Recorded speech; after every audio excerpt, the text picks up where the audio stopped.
तो देखिए, हर किसी के संघर्ष अपनी जगह है, संघर्षों की बहुत सारी कहानियाँ होती हैं, संघर्षों के बारे में सब बात करते हैं। लेकिन जब कभी आपको संघर्ष की कोई जीती-जागती मूरत मिल जाए, तो उससे बात करने का मन तो होता ही है। तो मनोज सर से हमने बात की थी, मनोज सर ने बताया कि भाई बहुत सी ऐसी लड़कियां हैं जो बहुत स्ट्रगल करके जिन्होंने प्रदेश स्तर पे पुरस्कार लिए, नौकरी पाई, तो हमें उनसे बात करनी चाहिए। तो आज हम साथ में हैं नीलम जी के। नीलम जी बेसिकली रीवा से रहने वाली हैं। रीवा के महूगंज में उनका गांव है, तो उस छोटी सी जगह से निकलते निकलकर जबलपुर कैसे आई, क्या स्ट्रगल किया, क्या कैसे किया, उस पर हम बात करेंगे। जी, नमस्कार। मेरा नाम नीलम मिश्रा है और मैं बेसिकली रीवा के मऊगंज से बिलोंग करती हूँ। मुझे याद है सन 94 में मेरे फादर मेरे फादर आते हैं जबलपुर हाई कोर्ट में और मेरी दादी सिंगल मदर और मेरे पापा अकेले हैं और जबलपुर आते हैं हम। और काफ़ी स्ट्रगल भरी कहानी रही है। हम लोग 2 भाई, 1 बहन हैं। तो वो दौर संघर्ष वाला हुआ करता था। हमने भी पापा-मम्मी के साथ मिलके देखते थे कि हाँ, पापा कितना संघर्ष कर रहे हैं। तो हम भी उसी उसमें दौर पे चलते गए। हमारी स्कूलिंग हुई। इस स्कूलिंग के बाद फिर हमारा स्कूल नेपियर टाउन आते हैं हम लोग। पापा को था कि नहीं बच्चों को यहाँ तक ले आए हैं तो थोड़ा और अच्छा एटमॉस्फेयर दें। पहले हम घमापुर में रहते थे। हाँ, घमापुर में घमापुर जी, घमापुर से शुरू हुई हमारी कहानी। रामकृष्ण आश्रम स्कूल में पढ़ते थे, फिर 8th क्लास में हुआ तो पापा ने कहा कि नहीं, बच्चों को यहाँ तक ले आए हैं तो थोड़ा और अच्छा करने की कोशिश करते हैं। तो मेरा एडमिशन होता है सेंट नॉर्बर्ट स्कूल में और मेरे भाई का एडमिशन होता है जॉय स्कूल में। तो ये था कि हाँ चलो, नेपियर टाउन में आते हैं। 8th क्लास में मैंने सेंट नॉर्बर्ट स्कूल ज्वाइन किया और वहाँ मुझे 11th क्लास में मिले मनोज सर। मनोज सर ने एनुअल फंक्शन के लिए एरोबिक और योगा का प्रोग्राम रखा, वो मैंने देखा। मुझे बहुत ही रोचक लगा कि हाँ, ये है जो मैं कर सकती हूँ। और फिर सर से डेली कंटिन्यू हमारी प्रैक्टिस होती थी। सुबह भी हम प्रैक्टिस करते थे, शाम मतलब स्कूल छूटने के बाद भी आधे घंटे हमारा सेशन चलता था। करते-करते काफ़ी टाइम हो गया तो सर ने देखा कि नहीं, इनका रुचि और इसका जो डिसिप्लिन है, वो इसे कहीं तक ले जाएगा। तो मैं थी एकदम नाजुक नाजुक सी दुबली-पतली सी लड़की, तो उन्होंने कहा नहीं, ये हमारे वुशु का 2 पार्ट होता है, एक फाइट और एक इवेंट। तो उन्होंने कहा नहीं, इवेंट में क्यांशु इवेंट होता है, जिसको हम बेसिकली भाला कह सकते हैं। तो सर ने मुझे वो विधा सिखाई और मैं बहुत जल्दी मैं उस समय सीख गई क्योंकि मेरे अंदर डिसिप्लिन बहुत था और सीखने की लगन थी कि नहीं करना है। वो मैं सीखती हूँ और डिस्ट्रिक्ट लेवल पे मेरा मैच में सिलेक्शन हो तो जाता है। डिस्ट्रिक्ट आपने किस सन में खेला? सन 2003 में। अच्छा देखिए, इसमें एक एकलव्य होता है स्टेट में और दूसरा आपका ये जो आपका विक्रम मिला अवार्ड। विक्रम अवार्ड ना। जी, तो विक्रम तो आपको 18 के बाद मिला होगा। जी, जी, तो हाँ। आपने एकलव्य के लिए कभी ट्राई नहीं किया है, खेले ही नहीं आपने? एकलव्य के लिए नहीं, मैंने सीधे उस समय फॉर्म भरे जाते थे तो मैंने डायरेक्ट विक्रम के लिए ही फॉर्म भरा था। अच्छा, तो ये तो कहाँ तक पहुंची अपनी कहानी? आपका ग्रेजुएशन हो गया था या चल रहा था? नहीं, मैं 11th क्लास से मैंने अपना गेम ज्वाइन किया। 11 क्लास में आपको मनोज सर पहली बार मिले? जी। ठीक है, फिर उनके साथ कहाँ तक खेला आपने? मैंने मेरा पूरा स्कूलिंग हुआ। स्कूल में मैंने बायो लिया। मतलब 2 ही साल खेला आपने? हाँ, नहीं, मैंने और लंबा खेला, बायो लिया और फिर उसके बाद ऐसा नहीं होता कि स्पोर्ट्स में आ गए आप तो आप पढ़ाई में वीक हो गए। वो चीज़ मैंने शायद वो करके दिखाया कि मेरा होम साइंस कॉलेज जब मैं खेल रही हूँ, खेल के समय ही मैं बायो की स्टूडेंट होती हूँ और नेशनल खेलते-खेलते 2006 में मेरा जब होम साइंस कॉलेज में एडमिशन होता है, तो जो एडमिशन के समय मैम थी, उन्होंने देखा कि अरे आप खेलते हो और नेशनल गेम खेल रहे हो, तो आप तो मेरी एक सीट खराब कर दोगे। क्यों? क्योंकि आप पढ़ाई नहीं करोगे। क्यों? क्योंकि आप गेम में हो, तो आप पढ़ाई नहीं करोगे, तो मैं आपको एडमिशन देके अपनी एक सीट नहीं खराब करना ये चाहती। मिथ है अभी? हाँ, तो मैंने वो मैम से मुझे याद है वो मुझे ज़ूलॉजी पढ़ाती थी, तो मैंने उनसे कहा कि मैम मैं आप मुझे एडमिशन दे दीजिए, मैं गेम में नहीं जाऊँगी। और ये बोल के मैंने एडमिशन लिया। मैं प्रॉपर क्लास भी अटेंड करती थी, सुबह मैं प्रैक्टिस पे जाती थी सर के पास और दोपहर में अपना कॉलेज किया और कॉलेज के बाद फिर मैं शाम की फिर 2 सुबह घंटे की कितने बजे होती थी प्रैक्टिस आपकी? सुबह हमारा 7 बजे 6 बजे लग जाता था। कहाँ तो पे? रानीताली? रानीताल भी था, स्टेडियम में भी करते थे और ये महाकौशल स्कूल है, वहाँ भी था मतलब ट्रेनिंग सुबह सेंटर। 7 बजे आप घर से निकल के जाते थे पहले प्रैक्टिस साढ़े करने? मतलब कहना चाहिए हम लोग 6 बजे ग्राउंड पे पहुँच जाते थे। अच्छा। ठंडी गर्मी बारिश कोई भी सीजन नहीं। 6 बजे आप पहुंचे, आपने प्रैक्टिस कितने बजे तक की? 8 बजे तक हमने प्रैक्टिस की। वहां से भागते हुए, उस समय उस दौर पे साइकिल हुआ करती थी, हम लोग के लक में तो गाड़ियां थी नहीं, तो साइकिल से फटाफट अपना आए घर, तैयार हुए, स्कूल कॉलेज पास में था तो कॉलेज किया। फिर उसी दौरान नेशनल गेम हुआ और स्कूल में कॉलेज में मैं बता के नहीं जाती थी कि मैं गेम खेलने जा रही हूँ, पर्सनल छुट्टी लेके जाती थी। और वहां से आने के बाद अचीवमेंट भी छुपाने पड़ते थे कि इनको नहीं बताना है, देख लेंगी तो बोलेंगी बोलेंगी कि अरे तुमने बोल दिया था कि मैं गेम नहीं करूंगी और गेम कर रही हूँ। उसके बाद हमारा एकेडमी में होता है, तो फिर मैंने 2 साल होम साइंस कॉलेज में बीएससी की और हम जाते हैं एकेडमी। एकेडमी में सिलेक्शन होता है 2007 की बात। एकेडमी कहाँ पर है? टीटी नगर स्टेडियम भोपाल। अच्छा, तो एकेडमी में एडमिशन के लिए वहीं जाना पड़ता है? हाँ जी, एक ही एकेडमी थी, वो जस्ट उसी समय ओपन ही हुई थी, तो सारे वुशु भी था उसमें। अभी और एकेडमियां हैं? अभी भी अभी भी है, सारी एकेडमीज हैं, बट कुछ ऐसी परिस्थितियां आई कि वुशु में कोच अच्छे ना मिलने की वजह से वो एकेडमी को बंद करना पड़ा। भोपाल वाली एकेडमी? हाँ जी, हाँ जी, क्योंकि कोच प्रॉपर मिल नहीं पा रहे थे, तो शासन को लगा कि हम क्यों, क्योंकि जब तक मनोज सर कोच थे, कारिका मैम कोच थी, तब तक हमारे मध्य प्रदेश का सबसे हाईएस्ट मेडल टैली जो थी वो वुशु की हुआ करती थी, और उसके बाद एकदम डाउन डाउन डाउन, तो फिर शासन ने कहा इसको बंद करना ही उचित होगा, तो फिर वो गेम बंद हो गया? वुशु एकेडमी से बंद हो गया। न सिर्फ मनोज सर थे जो हिम्मत भर रहे थे जी लोगों जी, में? वो भीष्म पितामह वही हैं, और अच्छा। मुझे लगता है कि एक और किसी भीष्म पितामह को आना चाहिए, मतलब जो उनकी चीजों को आगे लेके जाए। आप आ जाइए। कोशिश करूंगी। देखिए क्या है, मेरे साथ खुद के सपनों को जीने के लिए तो कीमत देनी पड़ती है, जी जी हाँ तो औरों के सपनों को जीने के लिए कितनी कीमत देनी पड़ती होगी। जी जी तो मनोज सर से जब मैं मिला तो मतलब मैं बोलना चाहूंगा जो भी सुन रहे हैं कि मनोज सर ने अपने जीवन की कीमत तो दी है। जी और मैं पर्सनली बहुत ज्यादा लोगों से प्रभावित होता नहीं हूँ, लेकिन उनसे थोड़ा सा हूँ जी, कि उनकी कहानी और चीजें जब सुनी तो मनोज सर ने बहुत किया वुशु के लिए। बहुत किया है, वो समर्पित रहे हैं, और आज थोड़ी सी उनकी जो छवि है वो देव में दिखती है, देव्यांश मनोज हाँ। गुप्ता, कि हाँ वो चले और हम उनके साथ खड़े हैं, राइट। क्योंकि अकेले बंदा क्या कर पाएगा। सही कह अब करेगा वो मेहनत, लेकिन जब हम लोग 4 लोग एक साथ उसको सपोर्ट करेंगे तो चीजें और अच्छे से स्प्रेड हो रहे हैं। पाएंगी। अकेले चना पहाड़ नहीं बोलते। जी जी हाँ। पापा का क्या नाम था? Mister JL Mishra high court में एडवोकेट है। तो ये जेएल मिश्रा जी जो थे, जी, ये तकलीफ नहीं दे रहे थे कि तुम अभी वहां से आई हो गांव से और तुम्हें यहाँ पे वुशु खेलना है, फिर थोड़ा पढ़ना भी हमारा है? समाज ऐसा है कि समाज लड़कियों को अकेले नहीं भेज सकता। पहले भी था, लोग डरते थे, अब और ज्यादा डरने लगे हैं। तो मेरे पापा भी वही थे कि जीन्स टॉप नहीं पहनना, लड़की की तरह रहो, और गेम, लड़की की तरह रहना कैसा होता है, लड़की मुझे की थोड़ा तरह रहना बताइए। मतलब सात्विक सूट सलवार पहनो, शांत रहो, तेज से हंसो मत। अच्छा, और जीन्स टॉप पहनने में क्या हो जाता है? अब वही मेरे पापा हैं जो कहते हैं कि जीन्स टॉप ज्यादा अच्छा है, उसमें पूरी बॉडी कवर है, तुम्हारी साड़ी से बेटर है जीन्स टॉप। टाइम के साथ चीजें बदली है। टाइम के साथ बदलती हैं, और मेरे पापा का भी थॉट प्रोसेस बदला कि नहीं, और उस समय उन्होंने थोड़ा सा ऑब्जेक्शन लिया, बट मेरी मम्मी का था, मम्मी भी वही की है? मम्मी भी प्रॉपर रीवा की हैं, बट उनने बहुत सपोर्ट किया मुझे कि नहीं आप भाई आपसे छोटे हैं बड़े हैं? जी छोटे हैं। भाई भी गेम में था, और एकलव्य अवार्ड तक वो पहुंचने ही वाला था, वो अभी क्या पढ़ाई कर के रहे हैं कारण। दोनों? वो अभी लॉ फॉर्म में है, मुंबई में है। अच्छा, हाँ, हमने लॉ कर ली। बजाज एलियंस में फाइनेंस मैनेजर है। अच्छा, और छोटे वाले वो भैया? लीगल एडवाइजर है, सॉरी। Okay okay. हाँ, छोटे भैया आपके? एक ही भाई है, बड़ी सिस्टर है। अच्छा, बड़ी सिस्टर है, तो हाँ, वो नहीं थी कभी गेम में? वो नहीं, वो सात्विक जो गांव से आई हुई लड़कियां होती हैं, वो बिल्कुल उनका प्रोसेस वैसे ही चला कि कॉलेज कर लिया, फैशन डिजाइनिंग कर ली, शादी हो गई, देन अभी अपने बच्चों की बहुत अच्छी परवरिश कर रही तो है। आपको ऐसा नहीं लगता आप भी ऐसे ही हो गए हो?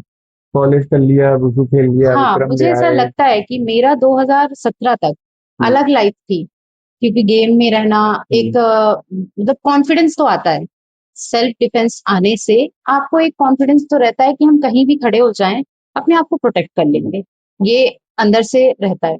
और लड़कियां हैं जो बाहर निकलने के लिए सोचेंगी कि नहीं यार मैं अकेले कैसे निकलूं, लेकिन अगर आज मुझे बोला जाए कि नहीं रात में 12 बजे अगर कुछ होता है कि आप जाओ, तो मैं नहीं डरूंगी, क्योंकि मेरे पास है कि नहीं मैं अपने आप को प्रोटेक्ट कर सकती हूँ, क्यों, क्योंकि मुझे सेल्फ डिफेंस आता है। बट 2018 के बाद मैंने अपने आप को बिल्कुल चेंज कर लिया। जो मेरे फ्रेंड्स हैं वो देख के यकीन नहीं करते कि क्या मैं वही नीलम मिश्रा हूँ।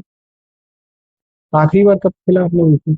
मैंने 2017 में लास्ट नेशनल खेला है। देखो हम, अभी तो मैं ये कर रहा हूँ, जी इसके पहले मैं सेल्स की नौकरी में था, मैंने जी 15 साल सेल्स की, जी। बहुत अच्छी जगह अच्छी पोजीशन से यहाँ आया। हम्म, पर क्या होता था, मैं अपना गुरु दो लोगों को कहता हूँ, मेरे गुरु है जाकिर खान और सौरभ जोगी साहब। जी। दो लोगों से बहुत इंस्पायर हूँ, मेरे को लाइफ में वही करना है। हम्म, मतलब मुझे इतना करना है कि मुझे लगता है कि मेरा इंटरव्यू जब कोई लेगा, या तो जाकिर खान साहब लेंगे या तो सौरभ द्विवेदी लेंगे, ठीक जी है। जी। अब मैं आपको बता इसलिए रहा हूँ कि जब मैं आपसे वुशु की बात करता हूँ ना, हम्म, जब आपसे पास्ट की बात करता हूँ, तो मैं फेस देख रहा हूँ मैं आपका, जी जी। और सेल्स की नौकरी रही सालों से, तो हमें हाँ, सेल्स की नौकरी में पता होता है, जब हम जाएंगे और मिलते हैं तो समझ में आ जाता है कि वो माल लेगा हमसे या नहीं नहीं लेगा, नहीं। जी है ना।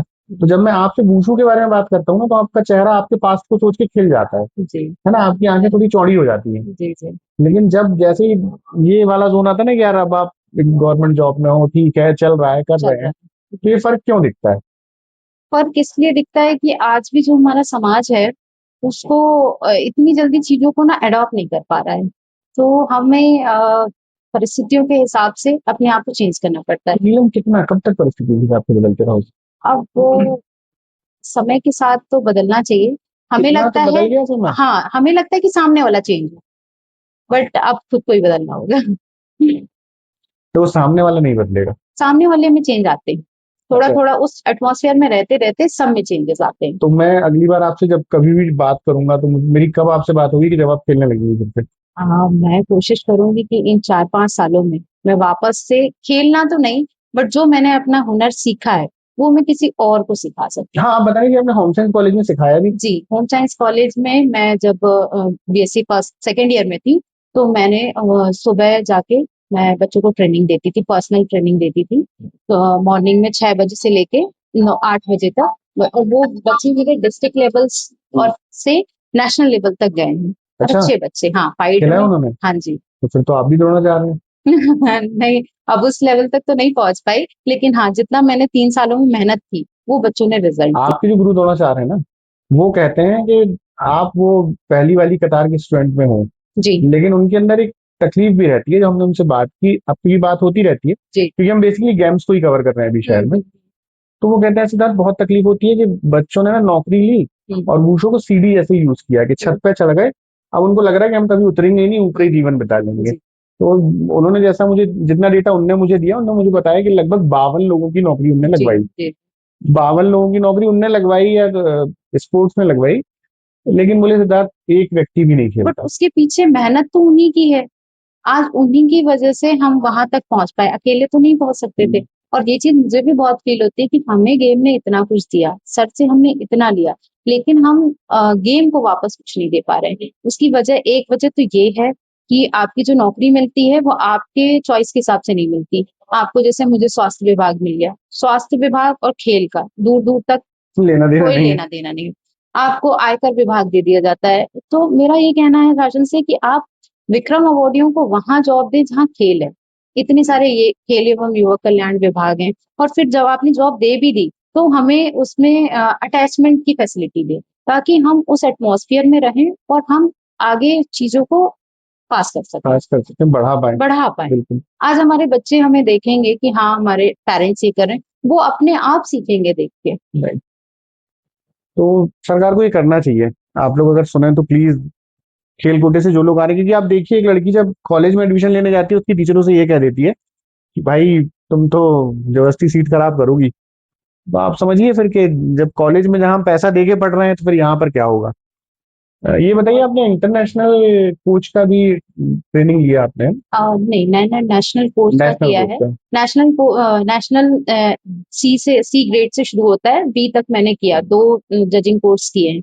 नेक्स्ट लेवल होता है ए का, जिसमें हम इंटरनेशनल जज बनते हैं। वहां तक अभी मेरा ब्रेक हो गया शादी होने के कारण। मैंने थोड़ा सा पारिवारिक चीजों को ज्यादा वैल्यू देते हुए मैंने अपना पूरा जो समर्पण था वो फैमिली को दे दिया, क्योंकि मैं बेस्ट प्लेयर रही। अब मैं अच्छी बहू, अच्छी पत्नी और अच्छी माँ बनने की कोशिश की मैंने, और पता नहीं शायद बन पाई कि नहीं, लेकिन मेरा पूरा डाइवर्शन वहां चला गया, तो इसलिए गेम से ब्रेक हो गया। क्या बोलूँ और मैं, दिल में बहुत इच्छा है कि नहीं, मुझे वापस से, मुझे जो गेम से मिला है वो मुझे फिर से वापस से थोड़ा तो देना किस चाहिए। सन में आपने किया है ये नेशनल जज का जो ट्रेनिंग था? ये मेरा 2013 में मैंने कंप्लीट हो गया था? जजिंग कोर्स में आ गई थी मैं। नहीं, तो कोर्स कंप्लीट कब किया 2013 आपने? से वो तो सिर्फ मैं 5 या 6 दिन का सर्टिफिकेट अच्छा। कोर्स होता है, तो अच्छे नंबरों से मैंने पास किया। और 2 पार्ट होते हैं, एक ताउलू, एक शानशो। तो मैं ताउलू जो इवेंट्स होते हैं, उसमें मैंने ताउलू वो जो जी, जी, अस्त्र भाला, शस्त्र, हाँ तलवार जो भाई। चलाते हैं उसमें। तो उसका मेरा बी ग्रेड तक का सर्टिफिकेट है। ए इंटरनेशनल के लिए होता है। ठीक है। हुँ। तो किस सन में किया आपने? 2013 में? 2013 से लेके 2017 तक मैंने जजिंग किया हुआ है। तो जज किया आपने कुछ हाँ, पे? हाँ, जजिंग की है नेशनल में। क्यों थोड़ा आपको मतलब, अब थी कुछ परिस्थितियाँ। भगवान ना करे आगे लोगों के सामने ऐसी परिस्थिति आए भाई, मतलब फ्यूचर छोड़ के। और सबसे बड़ी रिस्पॉन्सिबिलिटी थी बच्चों की।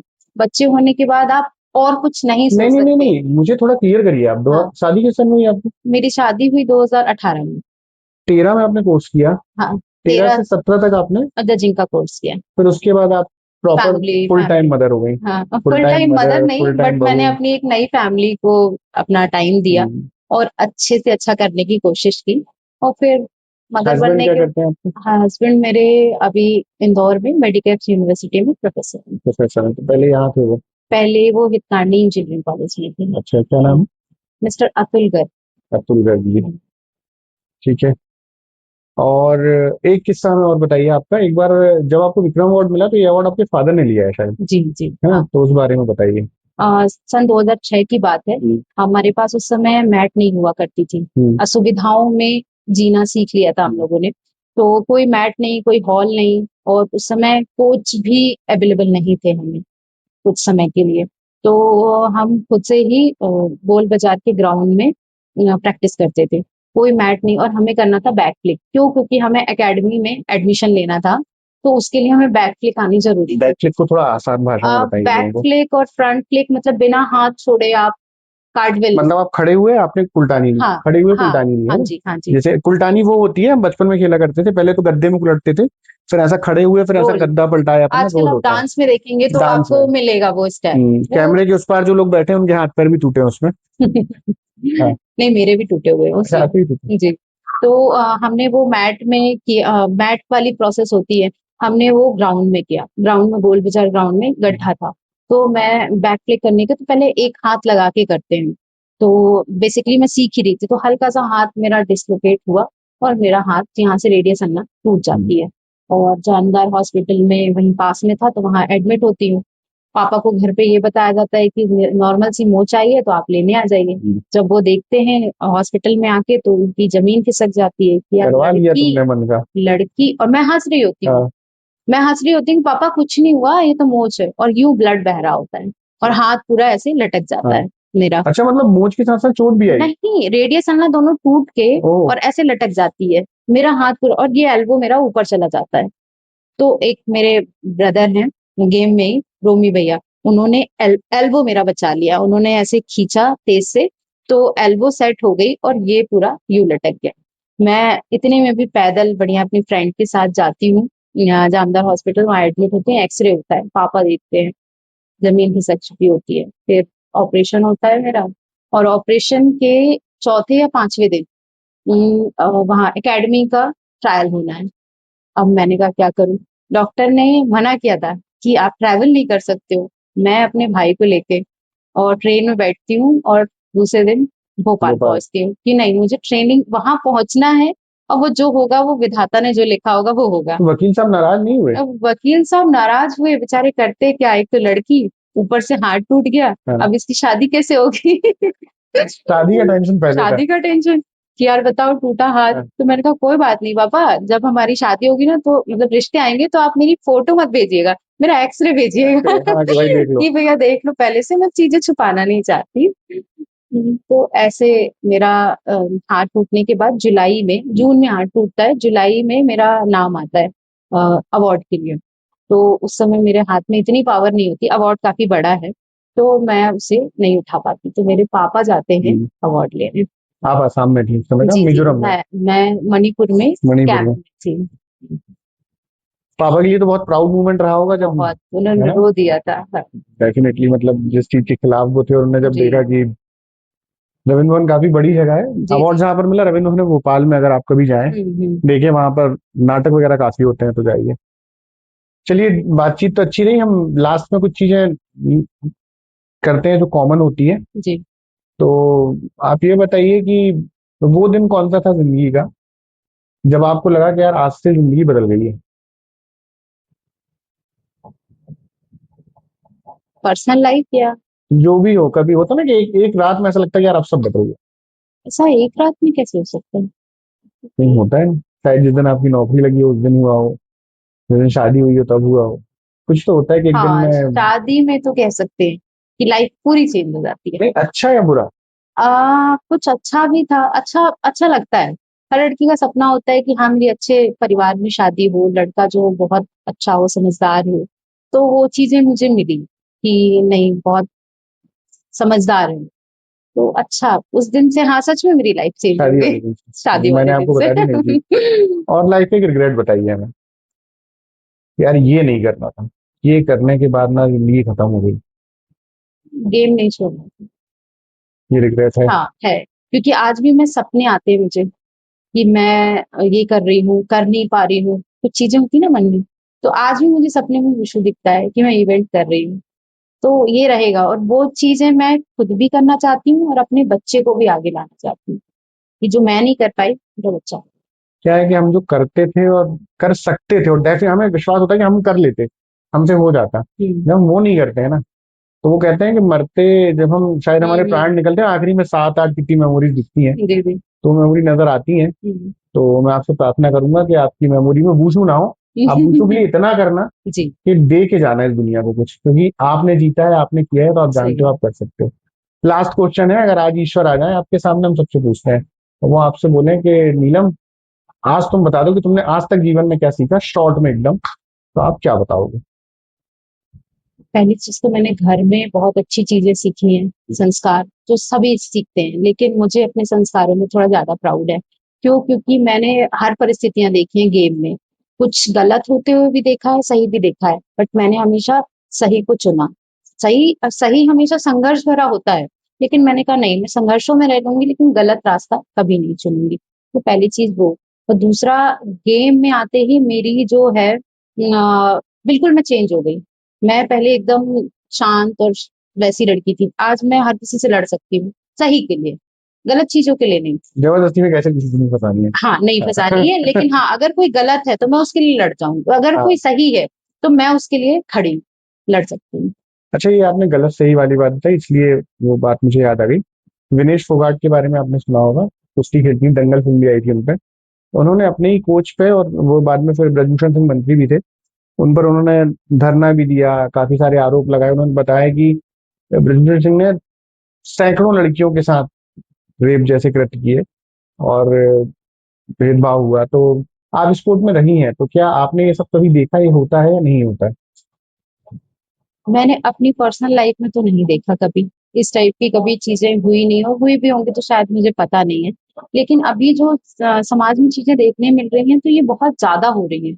इतनी ज्यादा है कि हम अपने बच्चों को लेके बहुत ज्यादा पजेसिव होते जा रहे हैं। आज मेरी 6 साल की बच्ची है, मैं उसे किसी चीज में भेज नहीं पा रही हूँ अकेले। क्यों? क्योंकि मैं टाइम नहीं दे पा रही हूँ और मैं इतना रिस्क नहीं ले सकती कि मैं उसे अकेले भेज पाऊँ। तो कुछ चीजें तो हैं, अभी लड़कियों को बहुत ज्यादा फेस करनी पड़ रही है। और ये जो लड़के हैं आजकल ड्रम ड्रम में बंद हो जाते हैं, वो जी। लड़कों को जो ड्रम में बंद कर दिया जाता है। ये भी बहुत गलत हो रहा है। होता ये है कि हम कोई चीज एक्ट बनता है, तो वो किसी गलत के साथ गलत होता है, इसलिए एक्ट बन जाता है। जैसे दहेज प्रथा हो गई, ST SC एक्ट हो गए। तो ये किसी ना किसी के साथ बहुत ज्यादा भेदभाव हुआ रहता है, इसलिए कानून बनते हैं। कानून बना बहुत अच्छा है, लेकिन उस कानून में कई लोग ऐसे होते हैं जो, होता है ना, कि जैसे हमारे पास मोबाइल है तो उसका यूज भी है, मिसयूज भी है, हर राइट, चीज राइट। के साइड इफेक्ट्स होते हैं, दवाइयों के भी होते हैं।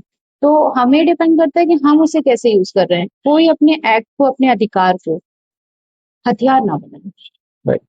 क्यों? क्योंकि आजकल ना लड़के, मैं तो कहती हूँ जनरल कैटेगरी के जो लड़के हैं, मतलब पर्टिकुलर किसी कास्ट पे नहीं आऊंगी, बट आज की डेट पे जनरल कैटेगरी का लड़का सबसे ज्यादा असुरक्षित है और बेरोजगार है। उसके लिए ना सरकार कुछ सोच रही है, और आज हम खुद देख रहे हैं कि हम अपनी लड़कियों को ऐसे संस्कार दे रहे हैं कि लड़कियां तो काफी लेवल तक अच्छी हो रही हैं, उस दौर में ना लड़के बेचारे कॉम्प्रोमाइज करते हैं। कॉम्प्रोमाइज करते हैं। जैसे मेरा खुद का 6-8 साल का 4 साल का बेटा है, 6 साल की बिटिया है। बिटिया बहुत ही नखरीली है। तो और उसे पता है कि रो के जिद करके मुझे मेरे पापा पापा स्पेशली खासकर पापा। पापा मेरी जिद पूरी कर देंगे। उस चीज में ना मेरा बेटा हर चीज में कॉम्प्रोमाइज कर, अच्छा ठीक है दीदी को देना है दे देता हूँ।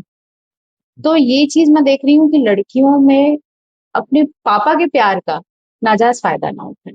राइट।